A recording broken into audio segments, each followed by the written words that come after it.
आज आमच्याकडे सकाळ सकाळी नेहमीप्रमाणे दरवर्षीची प्रथाप्रमाणे यंदा भावानी आलेली तिच्या वानाचा शिदा घेऊन आणि बघा त्यांची प्रथाप्रमाणे ते दरवर्षी एक कशी काही संक्रांत ते आम्हाला सांगतात.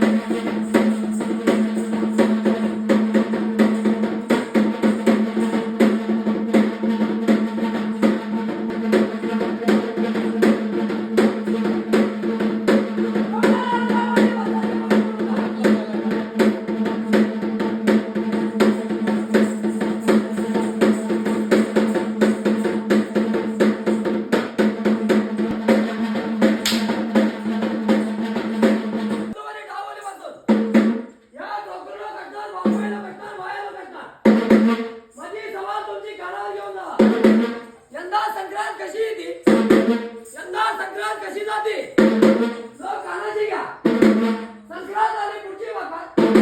संक्रांती सुरू 14 तारखेला. जानेवारी बुधवारी संक्रांत निघते. यंदा बघा सूर्य उगवताना संक्रांत निघते, सूर्य मावळता संक्रांत जाते. यंदा संक्रांत वाघावर बसली, यंदा संक्रांत वाघावर बसली.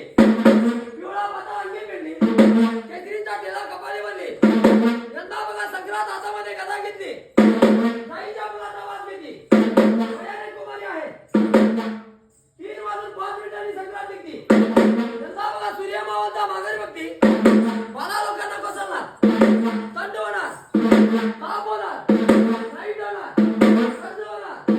भेंडीचा पाल कशी गुजरती त्या प्रकार बघा सूर्य मावळता बाला लोक पडतात. तिकरात वस्ती वाढव आपल्या गणांची वंशनं. संक्रांत दिवशी वालाला बाजार टाकून धोका देऊ नका. शिली पाण्याने अंघोळ करू नका. जाडी जंगला लावू जाऊ. एवढा सवाल ऐकून मला द्यायची सुभामध्ये शेअर पावशेरची द्या.